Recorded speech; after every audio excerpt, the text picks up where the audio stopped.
You've been alone for so long that you've started to believe something is wrong with you. But what if I told you that loneliness isn't your weakness? It's your unfinished power. There's a specific kind of loneliness that no one talks about. It's not the loneliness of being physically alone. It's the loneliness of being surrounded by people and still feeling invisible.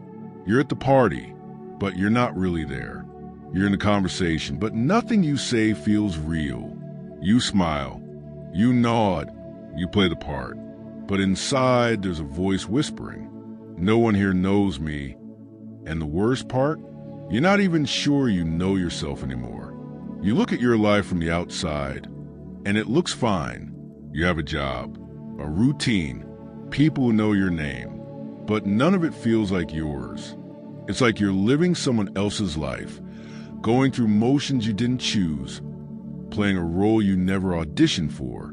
And at night, when the noise finally stops and you're alone with your thoughts, the silence is deafening, because that's when the questions come. Is this it? Is this all there is? When did I become so empty?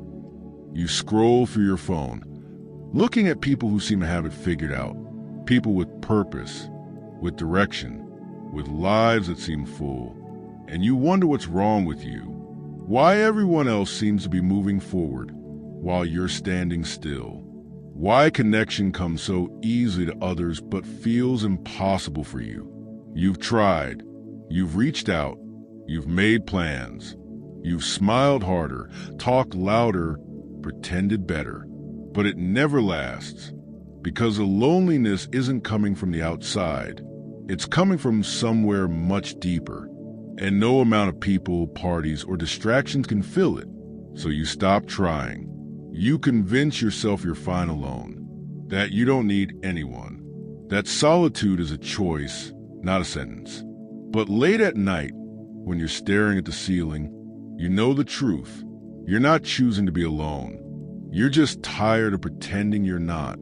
Carl Jung understood something about loneliness that most people never discover. He said that loneliness is not a punishment.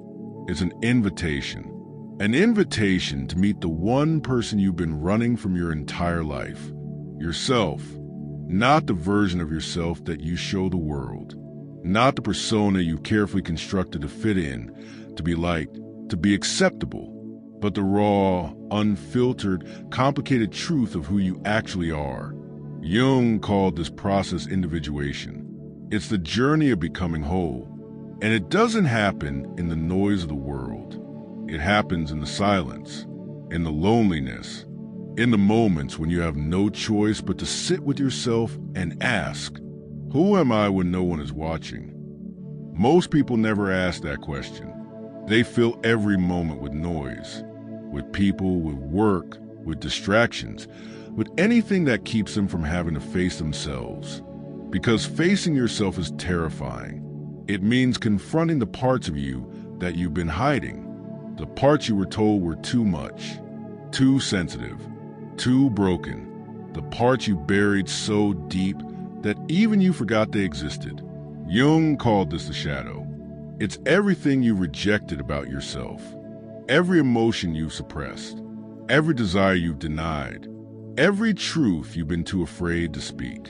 And as long as you keep running from it, the loneliness will follow you, because you can't escape yourself. You can fill your calendar.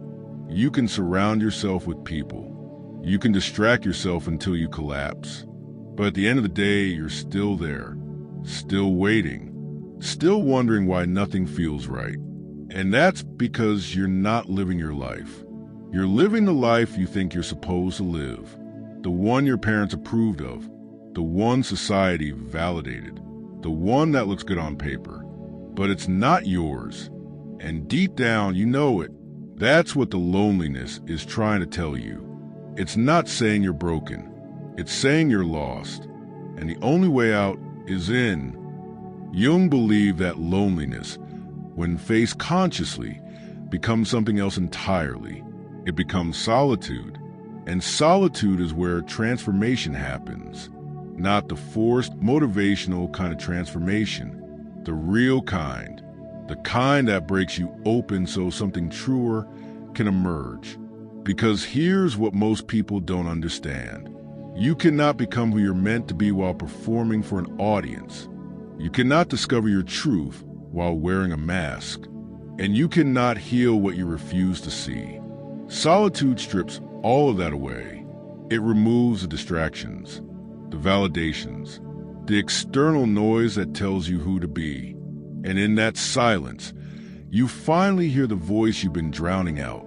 Your own, not the voice of your parents, not the voice of your past, not the voice of fear, but the quiet, steady voice of your soul, the one that's been waiting patiently for you to stop running. Jung said, "Your visions will become clear only when you can look into your own heart. Who looks outside dreams, who looks inside awakes." And that awakening is not comfortable. It's not a moment of bliss where everything suddenly makes sense. It's painful, because awakening means seeing all the ways you betrayed yourself, all the times you said yes when you meant no, all the dreams you abandoned because someone told you they were unrealistic, all the parts of yourself you amputated just to fit into spaces that were never meant for you. And when you see that you have a choice, you can run back to the noise, back to the distractions, back to the life that feels safe because it's familiar, or you can stay. You can sit with the discomfort. You can feel the grief of all the years you spent living for everyone but yourself. And you can decide that it ends now, not with a dramatic gesture, but with a quiet, unshakable commitment to yourself. A commitment to stop abandoning the one person who's been with you from the beginning. You. But here's where it gets deeper. Jung understood that you can't just ignore the parts of yourself you don't like. You can't just affirm them away or meditate them into submission. You have to integrate them. You have to take the anger you've been suppressing and ask it what it's protecting. You have to take the sadness you've been numbing and let it show you what you've lost. You have to take the fear that's been paralyzing you and understand what it's trying to keep you safe from. This is shadow work, and it's not gentle. It's not sitting in a quiet room repeating affirmations about self-love. It's sitting in a quiet room and facing the parts of yourself that terrify you. The selfishness, the rage, the envy, the weakness. All the things you've spent your life pretending you don't have, because you do have them. Everyone does.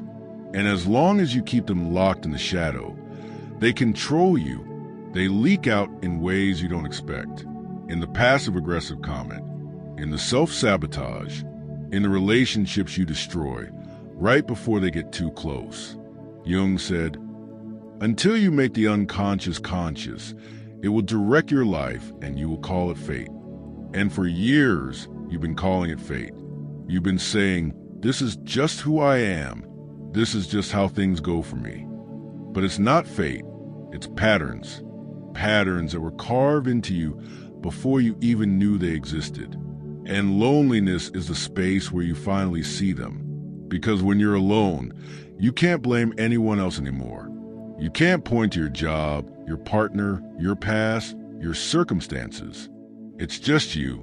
And that's terrifying. But it's also liberating. Because once you see the pattern, you can break it. Once you see the wound, you can heal it. Once you see the shadow, you can integrate it.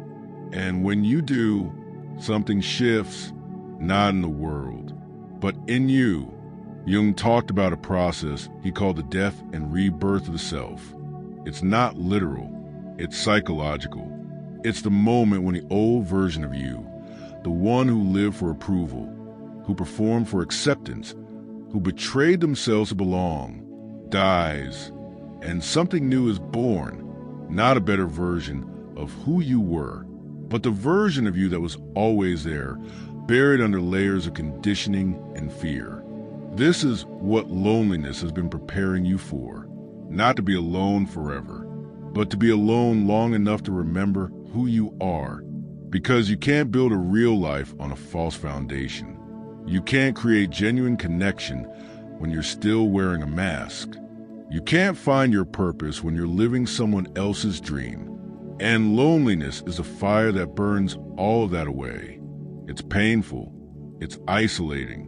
It feels like failure. But it's not. It's purification. Jung said, "There is no coming to consciousness without pain." And you've been in pain for so long that you've started to believe it's permanent. But it's not. It's transitional. It's the pain of shedding a skin that no longer fits, of outgrowing a life that was never yours, of becoming someone you don't fully recognize yet, but know deep down you were always meant to be. And the loneliness, it doesn't disappear, but it transforms. It stops being a weight and becomes a foundation. It stops being emptiness and becomes space. Space for clarity, for truth, for the kind of life that doesn't require you perform. And here's what no one tells you. Once you've done this work, once you've sat with yourself, faced your shadow, integrated your pain, you become unstoppable. Not in a loud, aggressive way, but in a quiet, unshakable way. Because you're no longer looking for external validation. You're no longer living for approval. You're no longer afraid of being alone. Because you've learned the most important lesson of all. You are not alone. You have yourself. And that is enough. So what does it mean to turn loneliness into power? It means understanding that every moment you felt isolated, disconnected, or invisible was not wasted. It was preparation.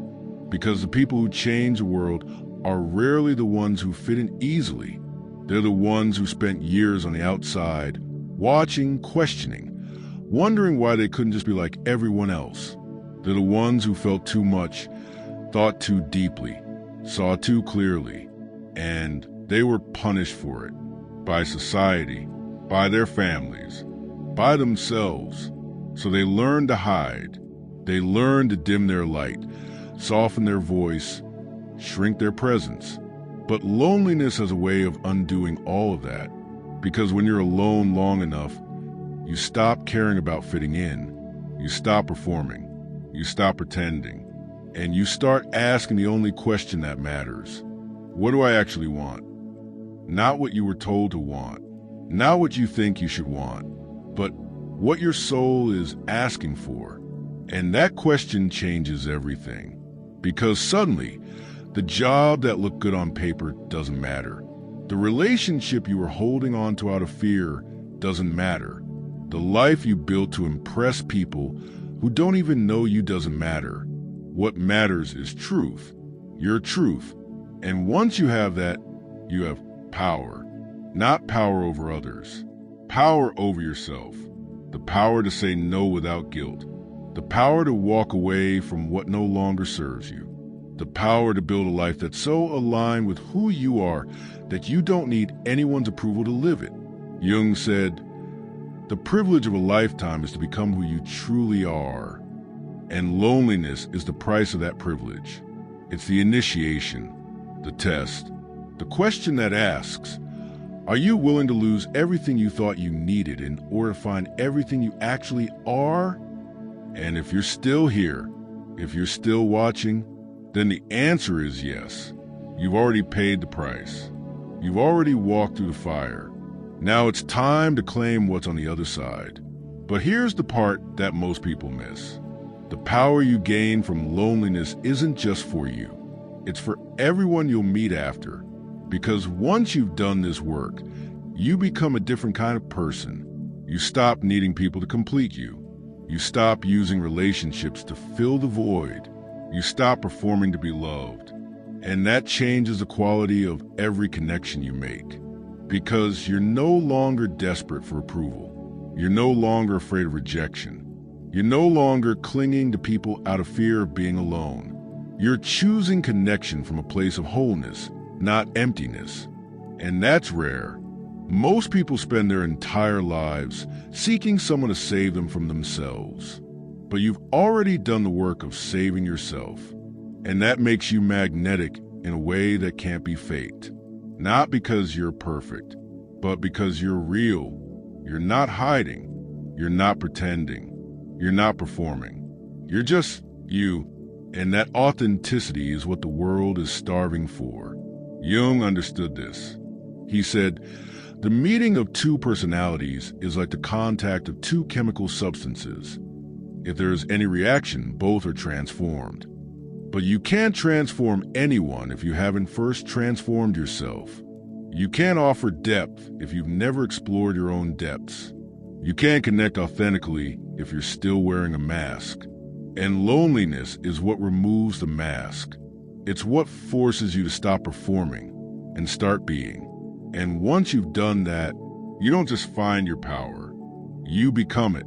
So let me ask you 3 questions, not to answer out loud, but to sit with, to feel, to let sink into the places you've been avoiding. First, what part of yourself have you been hiding because you're afraid no one will accept it? Not the small things, the big thing, the thing that if people knew, you're convinced they'd walk away. What is it, and what would happen if you stopped hiding it? Second, if you removed every person, every distraction, every external validation from your life, who would you be? Not who you think you should be. Who would you actually be? And are you living as that person right now? Third, what is your loneliness trying to tell you? Not the surface answer. Not, I need more friends or I need a relationship. But the deeper truth. What part of your life are you living in authentically? What dream have you abandoned? What version of yourself are you still betraying? Your loneliness knows, and it's been trying to get your attention for years. Are you finally ready to listen? Jung once wrote something that haunts me.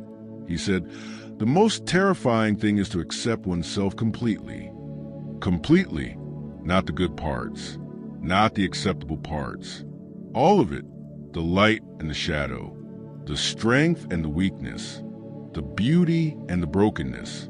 And for most people, that never happens because it requires loneliness, real loneliness, the kind that strips you down to nothing and asks, can you love yourself when there's no one else here to tell you you're worthy? And most people can't. So they run back to the noise, back to the distractions, back to the life that feels safe because it's familiar. But you're not most people. You've walked through the fire. You've sat with the silence. You've faced the parts of yourself that terrified you, and you're still here. That's not weakness. That's alchemy. You've taken a loneliness that was supposed to break you and turned it into the foundation of who you are. And now, nothing can shake you. Not rejection, not failure, not the opinions of people who never took the time to know you, because you know yourself. And that knowledge is power. Not the loud, boastful kind, the quiet, unshakable kind. The kind that doesn't need to announce itself because it's so deeply rooted that it speaks through everything you do. Jung knew this. He knew that the people who change the world are not the ones who avoided pain. They're the ones who walked straight into it and came out the other side transformed. And that's you. You didn't choose loneliness, but you chose to face it. And in doing so, you've unlocked something most people will never find. Your power, your truth, yourself. So don't waste another moment wishing you were different. Don't waste another night wondering what's wrong with you. There's nothing wrong with you. You're just waking up. And the world needs people who are awake, people who've done the work, people who know who they are and aren't afraid to be it. That's you, and it always has been. You just had to be alone long enough to remember. If something in this spoke to you, if you felt seen in a way you haven't felt in a long time, then sit with that. Don't rush past it. The discomfort you're feeling isn't a sign you're broken. It's a sign you're ready. Ready to stop running. Ready to stop pretending. Ready to finally meet yourself. And when you do, everything changes.